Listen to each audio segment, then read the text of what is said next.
Quando eu era criança, e eu tinha que acordar muito cedo para ir para a aula, né? Pelo menos assim, eu achava que era muito cedo, né? E lá em casa gelava, sabe? Fazia um frio que, nossa, de manhã cedo era terrível para acordar. E, de fato, assim, até hoje eu tenho uma dificuldade quando o relógio desperta. E se eu pudesse, né, seguir só a minha carne, eu acho que eu dormia mais umas 2 horas, todos os dias, né? Mas, então, quando eu era criança, eu me lembro de uma vez que a minha mãe tinha lavado o meu tênis e o tênis do meu irmão mais velho, né? E aí eu falei assim, hoje eu vou dormir de tênis. E eu já dormi com o uniforme completo, só para não ter o trabalho de, no dia seguinte, pela manhã, eu ter que colocar aquele uniforme, amarrar aquele tênis, porque para mim era muito difícil, sabe? Mas aí no outro dia já não dava, porque o tênis já tinha sujado, né? Então, mas eu me lembro de ter feito isso, sabe? E a palavra de Deus, ela está falando para a gente olhar para a formiga, né? A formiga é um exemplo de uma criatura que trabalha no tempo certo para depois colher no tempo certo, não é? E a respeito, aliás, desculpem, se você conferir no informativo, estava falando comodismo e preguiça no reino de Deus, mas eu não tive coragem de colocar isso no reino de Deus, porque comodismo e preguiça não entram no reino de Deus, não é? Mas, às vezes, na igreja, assim, como ainda as pessoas que estão caminhando, né, e tentando, então, às vezes, a gente tem essas falhas aí, tá? Mas eu queria tratar, então, sobre o comodismo e a preguiça na igreja. Então, acomodado é uma pessoa que está satisfeita, né, sem grandes ambições, em estado de sono profundo, desmotivado, olha só. Né? E, às vezes, em determinados momentos da nossa vida, nós podemos passar por essa fase, e, às vezes, até permanecer nessa fase. Então, não seja um acomodado da Silva, tá? Né? E não vire grama também, de tanto tempo que você fica parado, né? Opa. Preguiça. Essa é a definição, tá? Aversão ao trabalho. A pessoa empola tudo, né? Como diz nosso irmão Veloso, a pessoa, só falando de trabalho, a pessoa empola tudo. Né? Então, aversão ao trabalho, pouca disposição para trabalhar, lentidão, né, em fazer qualquer coisa, moleza, morosidade, né? Tem pessoas que você conversa com ela, é tão devagar, né, a pessoa, que assim, você fica até ansioso, né, para a pessoa te responder logo. E aí está a caricatura básica, né, do bicho preguiça, que faz tudo lentamente e virou uma caricatura, né? Quando a gente quer chamar uma pessoa de preguiçoso, a gente lembra logo desse animalzinho aí, né? Opa. Ok, então Provérbios fala da formiga, e eu creio que todos nós conhecemos uma história da formiga e da cigarra, não é isso? Que a formiga estava trabalhando e a cigarra cantarolando, aproveitando a sua vida. E aí chega o momento, então, do frio, e a formiga, ela armazenou no seu celeiro ali, né, no formigueiro, então ela tem o que comer, e a cigarra não tem o que comer. Né? Em algumas versões da história, a cigarra morre. Não é? Isso aí depende de quem está dirigindo essa história. Né? Mas é uma verdade na nossa vida.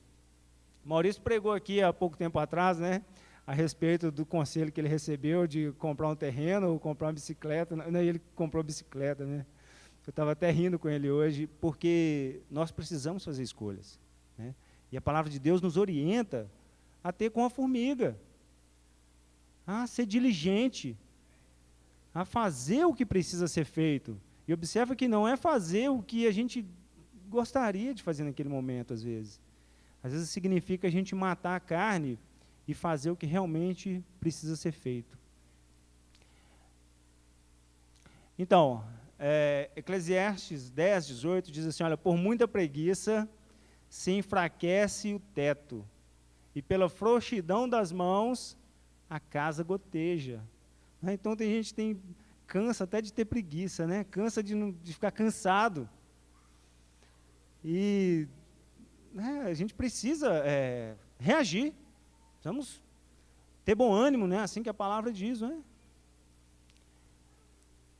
Provérbios 20, versículo 4, diz assim: o preguiçoso não lavrará por causa do inverno, pelo que mendigará na cega, mas nada receberá. Então, o preguiçoso, ele quer evitar a fadiga, né? Quem não lembra desse personagem, né? Tem carta para mim? Ah, deve ter, olha aí, né? Então, às vezes, a gente quer... A nossa carne, ela faz um esforço incrível para poder ficar em repouso. A nossa carne busca sempre a lei do menor esforço. E a Bíblia está nos encorajando a servir, está nos encorajando a dar mais um passo, tá? Então, se você não planta, acorda, você não vai colher.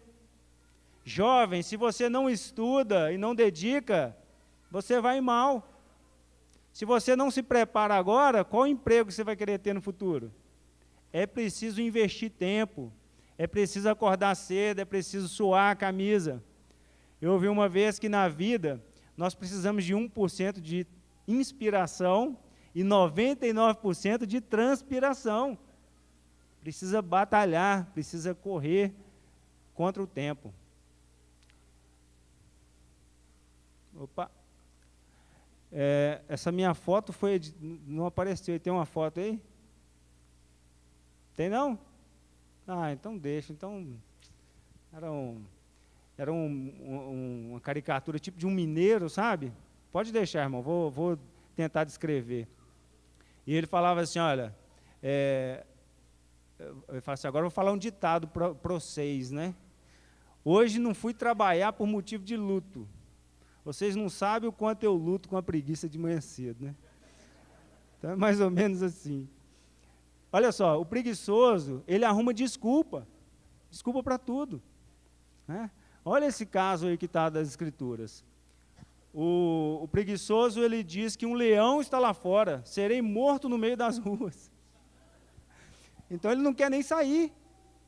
Ele arruma e diz que não, eu não vou lá fora não, porque tem um leão. E de fato, né, irmãos, a gente precisa matar um leão a cada dia, às vezes, não é? Mas Deus tem nos capacitado para isso. Opa! Mas é um fato, não é? Às vezes a gente está cansado, às vezes a gente está para baixo. O ser humano, ele passa por momentos altos, né, e baixos. E chega alguns momentos que a gente está realmente esgotado, né? Tantas coisas, tantos compromissos. E quem nunca se sentiu assim, né? Encosta e dorme, não é? Eu tinha uma fase que eu estava estudando, trabalhando, fazendo cursinho, e tantas coisas ao mesmo tempo, que eu já acordava lendo, e ia para o ônibus lendo, e que algumas vezes eu dormia no ônibus voltando para o colégio, né? E eu passava do ponto e tinha que andar um tanto para poder voltar, porque eu estava realmente esgotado. Então eu queria conceituar aqui, tá? E já de antemão agradecer a mensagem do irmão Ivan, que na semana passada nos ajudou a entender muito a respeito da depressão, e ajudou muito a gente a entender, né, que nós precisamos aproveitar aquilo que Deus tem disponibilizado para a gente. Então é muito importante a gente saber a diferença da preguiça do esgotamento físico. Tá? Você precisa saber seu limite. Você não é uma máquina. Tá? Por que eu estou dizendo isso? Porque às vezes é questão de cansaço mesmo. E quantas coisas nós temos feito e quantas coisas o inimigo tem colocado ao nosso dispor para poder roubar o nosso tempo. Então é claro, se você foi dormir ontem, hoje, né? Então você vai chegar aqui cansado. Você foi dormir 1h da manhã, como é que você vai levantar bem aqui? Como é que vai ser quando o despertador, né, tocar de manhã cedo? Tem gente que consegue acordar sem despertador, sabe, Alexandre? Eu fico assim, nossa, que dom, não é? Eu não consegui esse dom ainda. Mas observa que é uma questão de cansaço. Então você vai ficar abrindo a boca aqui, você vai dormir, você vai cochilar, você vai perder a atenção na mensagem, porque é uma questão de cansaço. E você não é uma máquina, você precisa de descanso. E sabe o que eu vejo, irmãos? Que às vezes nós temos negligenciado o período de descanso. Nós precisamos de uma noite de sono boa. Nós precisamos tirar tempo para desligar das coisas eletrônicas, tantas informações, e repousar. Observa comigo que Jesus, né, ele também precisava dormir. A palavra diz que ele estava lá no mar com os discípulos, levantou uma tempestade, e os discípulos foram aproximar de Jesus para despertar ele, porque ele estava dormindo. Claro que existem várias aplicações dessa passagem, existem assim, conhecimentos interessantíssimos a respeito da provação dos discípulos, a respeito de Jesus, o fato de Jesus estar no barco, a respeito de que Deus enviou Jesus e ele ia morrer na cruz, ele não ia morrer afogado, mas o fato é que ele estava dormindo. Ora, a Bíblia nos mostra que Jesus ele estava descansando, e assim, Jesus descansou muito pouco, né? Realmente ele foi muito intenso em tudo que ele fez. Os 3 anos foram intensos, né? Mas ele dormia também. E assim como eu e você, nós também precisamos dormir. Tá? Opa. Esse está teimoso, esse aqui, viu? Deixa eu ver. Eu só dei um clique só, viu, Felipe? Ele está teimoso. Passa um para frente aí. Acho que nós vamos voltar. Isso. Eu vou pedindo, então. Tudo tem o seu tempo determinado, olha para você ver. E há tempo para todo o propósito debaixo do céu. Há tempo de nascer, tempo de morrer, tempo de plantar, tempo de arrancar o que se plantou. Eclesiastes 3, 1 e 2. Então nós precisamos ter tempo para trabalhar, tempo para descansar, e você precisa gerenciar melhor o seu tempo. Às vezes nós ficamos perdidos, e Deus tem dado o mesmo tempo para todos nós. Tem pessoas que sabem gerenciar o tempo, e tem pessoas que não sabem gerenciar o tempo. E aí você começa a inverter as coisas, e você vai se colocar numa posição de estar dormindo quando você precisava estar acordado, e às vezes estar acordado quando você precisava estar dormindo. Né? Deus deu a noite para a gente poder descansar. Mas nós precisamos, diante disso tudo que eu falei até agora, tomar muito cuidado, porque o nosso coração, ele é enganoso. E o nosso coração, ele dá nota em pingo d'água, não é? Então ele vai querer nos confundir, e ele vai querer justificar a nossa preguiça. E falar assim, não, Samir, você está cansado demais, você merece descansar. Não, hoje você pode tirar esse dia para você. E às vezes, eu vou estar usando de um pretexto para poder me esquivar do trabalho, né? Agora deu certo. Eu queria que você abrisse agora a palavra de Deus em 1 Reis, capítulo 19. 1 Reis, capítulo 19, a partir do verso 1. Às vezes nós nos sentimos assim, né? Com pouca corda, né? Precisando de alguém chegar ali e dar corda para a gente poder continuar a caminhar. E eu queria mostrar para você como Deus fez para poder dar essa corda, né? Em Elias. 1 Reis, capítulo 19, diz assim: Acabe fez saber a Jezabel tudo quanto Elias havia feito, e como matara todos os profetas à espada. Então Jezabel mandou um mensageiro a Elias a dizer-lhe: Façam-me os deuses como lhes aprouver, se amanhã, a estas horas, não fizer eu a tua vida como fizeste a cada um deles. Verso 3. Temendo, pois, Elias, levantou-se e, para salvar sua vida, se foi, e chegou a Berseba, que pertence a Judá, e ali deixou seu moço, que era o ajudante dele, né? Verso 4. Ele mesmo, porém, se foi ao deserto, o caminho de um dia, e veio e se assentou debaixo de um zimbro. E o zimbro aqui, irmãos, simboliza uma árvore de escárnio, como está descrito em Jó, tá? Ele é usado para simbolizar o escárnio. Então ele se sentou debaixo de uma árvore de zimbro e pediu para si a morte e disse: basta, toma agora, ó Senhor, a minha alma, pois não sou melhor do que meus pais. Vamos dar uma paradinha aqui. Observa Elias, um homem cheio do Espírito Santo de Deus, um homem poderoso, um homem que ressuscitou aquela criança da viúva, um homem que chegou na casa da viúva e passou a ter prosperidade, um homem que orou para não chover e a chuva parou, um homem que depois voltou, orou e a chuva desceu, um homem que, através de Deus, fez o fogo descer do céu e consumiu aquele holocausto que havia sido preparado. Imagina você com essas experiências, irmão. E agora, qual é a situação dele? Sendo perseguido, fugiu. E em sua fuga ele quis morrer. Parece bem o quadro que o nosso irmão Ivan ensinou para a gente a respeito da depressão, não é? E Elias, então, ele estava desolado naquela situação. Agora eu queria que você observasse o tratamento que Deus deu para ele. Verso 5. Deitou-se e dormiu debaixo do zimbro. Eis que um anjo o tocou e lhe disse: levanta-te e come.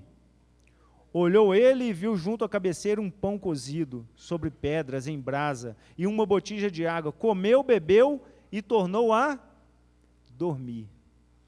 Voltou segunda vez o anjo do Senhor, tocou-lhe e disse: levanta-te e come, porque o caminho que te será sobremodo longo.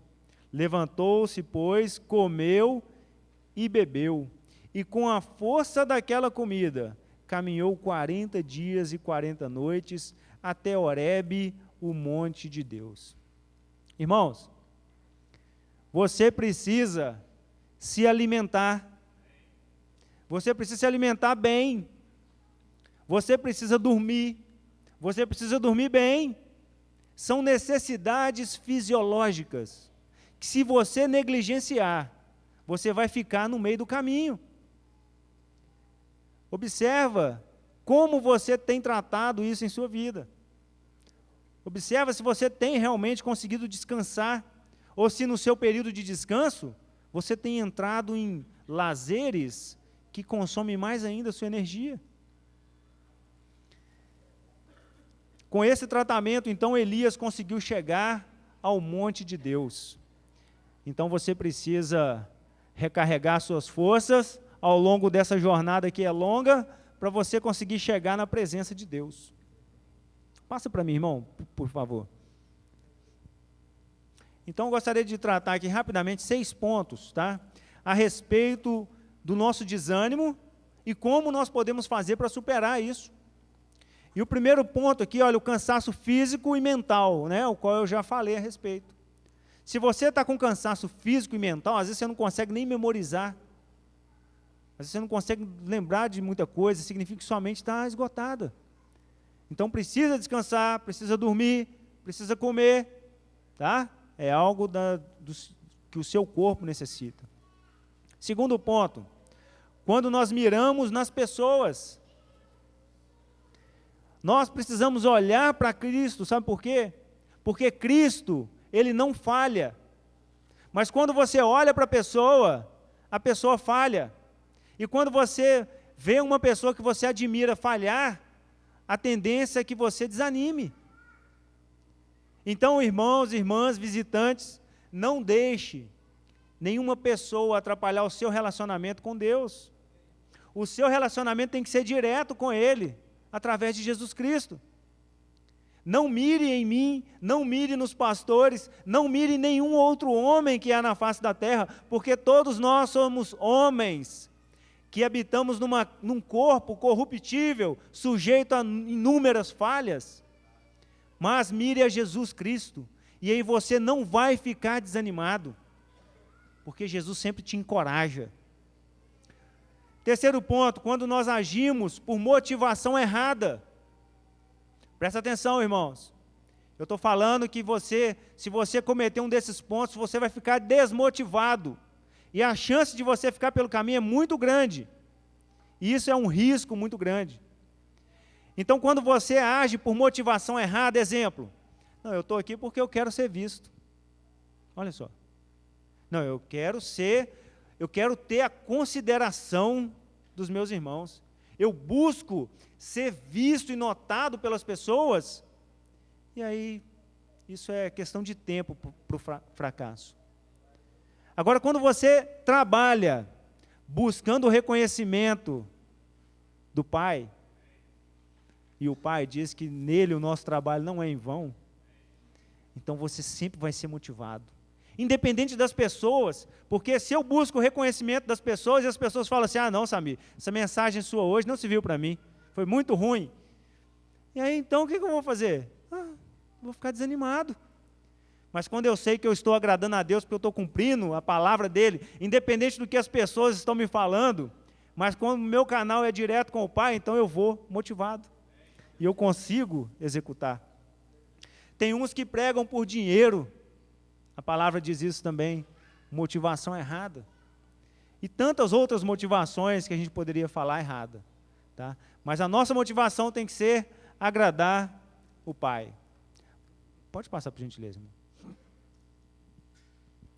Ponto 4 aí, quando não vemos conforme a visão de Deus. A Bíblia nos chama de ovelha, né? E a ovelha tem uma visão limitadíssima, né? Diz que enxerga 1,5 metro mais ou menos de distância. E nós somos ovelhas. Então nós precisamos do pastor para nos conduzir, abrir nossa visão. Nós temos uma visão míope, distorcida a respeito das coisas e principalmente a respeito das pessoas. Nós temos uma visão distorcida a respeito dos nossos irmãos. E o diabo usa isso daí como uma artimanha e provoca grande confusão.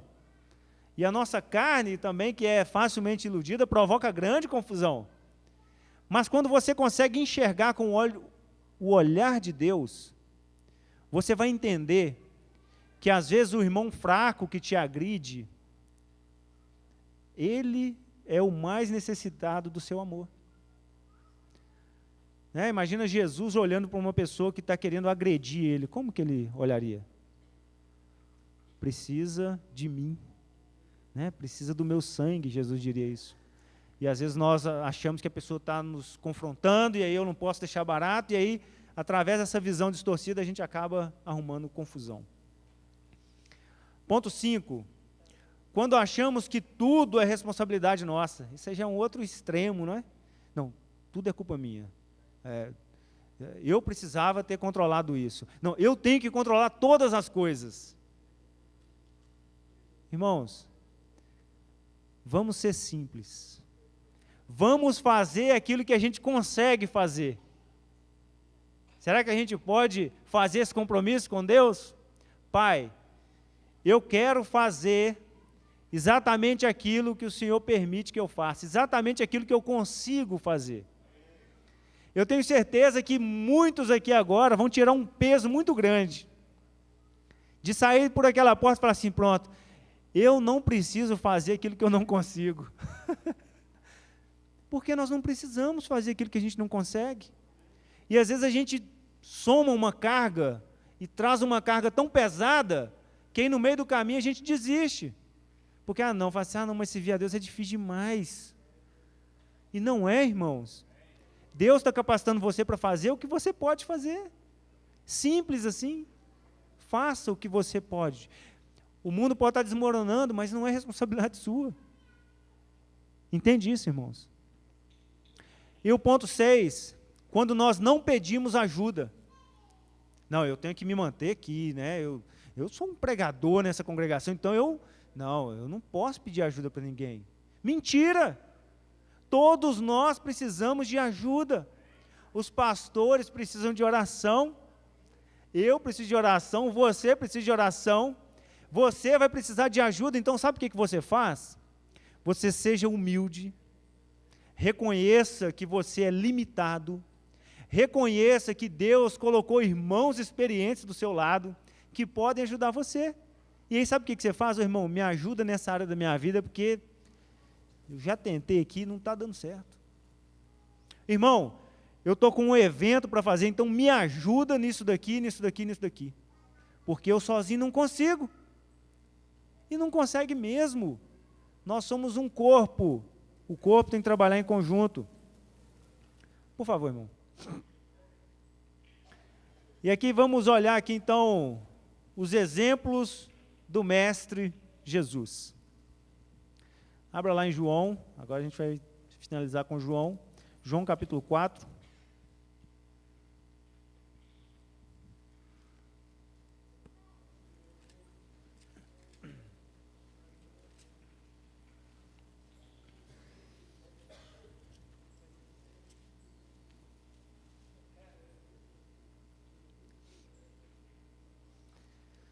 E eu faço questão de trazer esse ponto,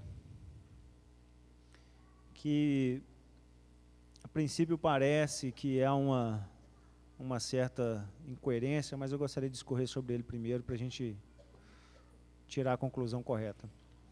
João 4, verso 31. Diz assim: nesse interim, os discípulos lhe rogavam, dizendo: Mestre, come. Mas ele lhes disse: uma comida tenho para comer, que vós não conheceis. Diziam então os discípulos uns aos outros: ter-lhe-ia porventura alguém trazido o que comer? Disse-lhe Jesus: a minha comida consiste em fazer a vontade daquele que me enviou e realizar a sua obra. Quero que vocês observem, Jesus não está negligenciando aquilo que eu falei em relação ao alimento cotidiano, porque ele, sendo homem como nós, também precisava do alimento. E os discípulos também, vendo que ele precisava, também falou com eles, para ele poder comer. Mas Jesus, ele é o ser humano perfeito, não é? E em sua perfeição, ele conseguiu jejuar por 40 dias. Tá certo? Mas o ponto que eu queria frisar aqui é que nós não podemos dar desculpa para Deus e utilizar da nossa preguiça ou do nosso desânimo para deixar de fazer a obra dele. E eu quero que você fique bastante atento e atenta, porque o seu coração vai querer te enganar. E nós temos que muitas vezes falar assim: não, isso é um excesso. Carne, fica de lado, porque importa que eu faça em primeiro lugar a obra de Deus.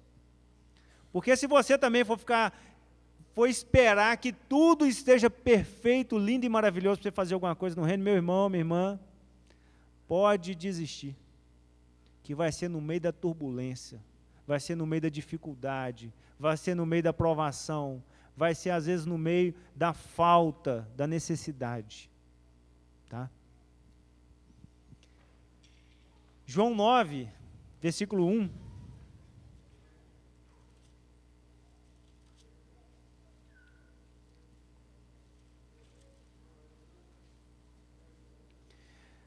Caminhando Jesus, viu um homem cego de nascença. Podemos parar aí.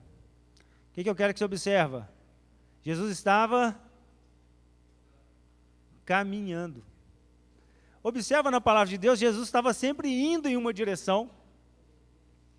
E a nossa preguiça, o nosso comodismo, quer me deixar quietinho no meu canto.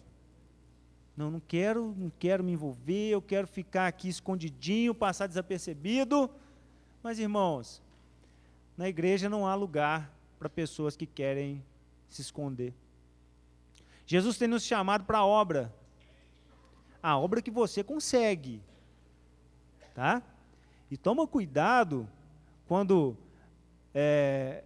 alguém desafiar você para fazer alguma coisa, tá? Toma cuidado e tenha sabedoria para aceitar ou não esse compromisso, tá?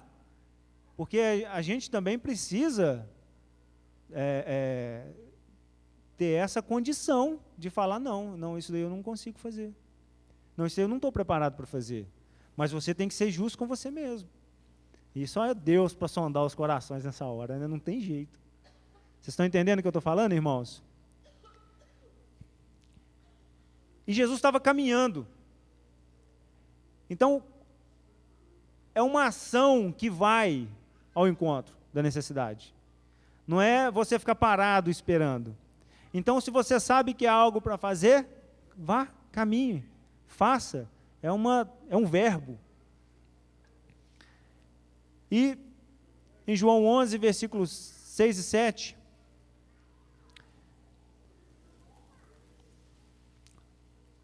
fala assim, olha, ouvindo, pois, que estava enfermo, ficou ainda 2 dias no lugar onde estava. Depois disso, disse aos seus discípulos, vamos outra vez para a Judéia. Irmãos, na igreja de Deus, nós temos sempre que ter disposição de tentar outra vez, de ir outra vez, de fazer outra vez, porque é Deus que espera e que olha o quanto nós obedecemos. Ah, está difícil ali, mas eu não vou desistir. Ah, está difícil com aquela pessoa, mas eu vou tentar de novo. E Jesus, ele deu um tempo aqui, né? E aí nós podemos especular, né? Por que Jesus deu esse tempo de 2 dias aqui? Será que foi por causa dos discípulos? Será que foi para poder fazer realmente com que o milagre seja algo impressionante naquela situação? Né? A questão é que ele falou com os discípulos, vamos de novo, né? E o discípulo de Jesus? E quando Jesus falar para você assim, vão de novo? Você vai fazer o quê? Né? O fato é que aqueles discípulos que foram de novo, eles testemunharam a pedra sendo retirada. Eles testemunharam Lázaro levantando e tornando a vida. Um milagre maravilhoso. Experiência com Deus. Então, quando Deus fala para você, vão de novo, não fica prostrado, não. Come, bebe, dorme e vai. Recarrega suas energias e vai, faz. Por favor, irmão. Então, na igreja não há lugar para preguiçosos. Deus nos dá o descanso. O desânimo espiritual enfraquece a congregação e pode te tirar por completo da presença de Deus. Tenha bom ânimo, saiba priorizar o que realmente é importante. Às vezes você não consegue ler um capítulo da Bíblia. Ah, porque eu não tenho tempo, porque eu estou cansado. Será? Será que vai colar quando a gente estiver diante de Deus e tentar se justificar falando isso? Eu já fiz uma média aqui, olha, 5 minutos você lê um capítulo da Bíblia. Imagina bem. Se você não está conseguindo ler no final do dia, lê no início do dia. Aprendi isso lá em casa sexta-feira. Felipe me abençoou com essa importante revelação. Sexta-feira nós tivemos a presença do irmão americano, Justin. É Justin, né? Duster. Ele nos abençoou lá em casa com a palavra, o irmão levou uma palavra abençoada. Vai estar aqui na quarta-feira, início do congresso, e vai estar aqui nos abençoando também em algumas mensagens e no domingo. Então, que você possa ter esse bom ânimo para poder estar aqui também na quarta-feira, prestigiando esse irmão. O irmão chegou dos Estados Unidos na sexta. Na sexta ele estava lá em casa pregando. Né? Então, se ele tivesse olhado motivos, ele tinha, né? Humanamente falando. Mas, ele preferiu fazer como Jesus. Não, o alimento que eu tenho para comer é fazer a obra do Pai. Pode passar, irmão, o último slide?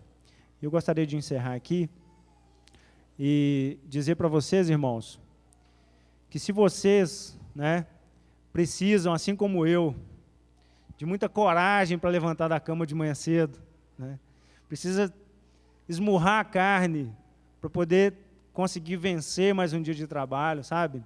Eu queria dizer para você que você não está sozinho. Eu queria dizer para você que Jesus é contigo. E que há muitas outras pessoas que durante todos os dias precisam vencer a sua carne para poder conseguir fazer algo produtivo. Tá? Não é você que sofre isso sozinho.